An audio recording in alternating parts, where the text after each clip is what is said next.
میری آنکھیں بتا رہی تھیں کہ بھائی کے ہاتھ میں 4.5 انگلیاں تھیں۔ میں نے گرج کر پوچھا، کون ہو تم کون ہو؟ جلدی بتاؤ ورنہ۔ میں نے بات ادھوری چھوڑ کر شیبہ کے ہاتھ سے ریوالور لیا، پھر کہا، بولو، تمہاری ایک ہم شکل بہن ہے۔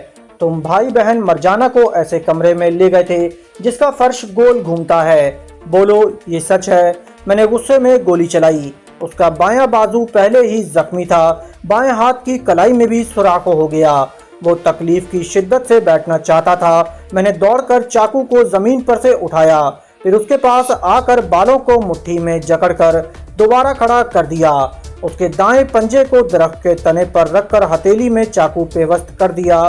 اس کے حلق سے چیخ نکلی، مگر وہ ہاتھ نہیں ہلا سکتا تھا، بیٹھ بھی نہیں سکتا تھا۔ میں نے چاقو کے پھل سے اس کے دائیں پنجے کو درخت سے ٹانگ دیا تھا۔ دوسرا ہاتھ اس قابل نہیں تھا کہ وہ چاقو سے نجات دلا سکتا۔ میں نے ذرا دور ہو کر انگلی اٹھاتے ہوئے کہا، میری ایک ایک محبت تمہارے سرد خانوں میں میرا انتظار کر رہی ہے۔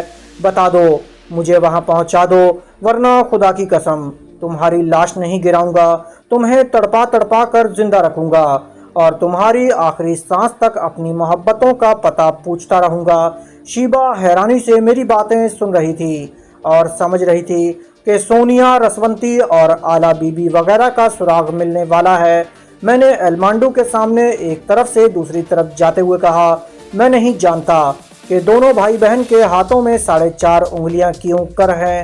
قدرت کے کھیل سمجھ میں نہیں آتے، اور اگر سمجھنے والوں کی سمجھ میں آتے ہیں تو میں بعد میں سمجھوں گا۔ اگر تم بھائی بہن جڑواں پیدا ہوئے تھے تو یقین کر لو میں تمہارے بعد تمہاری بہن تک پہنچ جاؤں گا۔ وہ پریشان ہو کر انکار میں سر ہلانے لگا۔ میں نے کہا، زبان کھول، میری محبت کے دروازے کھول، میں تیری زندگی کا دروازہ کھول دوں گا۔ دیکھ، تیری ہتھیلی سے قطرہ قطرہ خون بہہ رہا ہے، تیرا دماغ قطرہ قطرہ کمزور ہوتا جا رہا ہے، اور میں کمزور دماغ کو بولنا سکھا دیتا ہوں۔ بول، میں انتظار کر رہا ہوں۔ بول رہی 4.5 انگلیاں، بول۔ بعض اوقات اپنا ہی خنجر اپنی ہی موت کا سبب بن جاتا ہے۔ وہ درخت سے لگا کھڑا تھا، اس کا خنجر اس کی ہتھیلی سے گزرتا ہوا درخت کے تنے میں پیوست ہو گیا تھا، گویا وہ کیل سے ٹھونک دیا گیا تھا اور درخت سے چپکا دیا گیا تھا۔ وہاں سے ہل نہیں سکتا تھا، صرف فریاد کر سکتا تھا، لیکن فریاد اس لیے نہیں کر رہا تھا کہ وہ اپنی زبان اور اپنا لہجہ ہمیں سنانا نہیں چاہتا تھا۔ بندوق کی گولی اندھی اور بحری ہوتی ہے، لیکن ٹیلی پیتھی کے ہتھیار سے نکلنے والی گولی کے کان ہوتے ہیں۔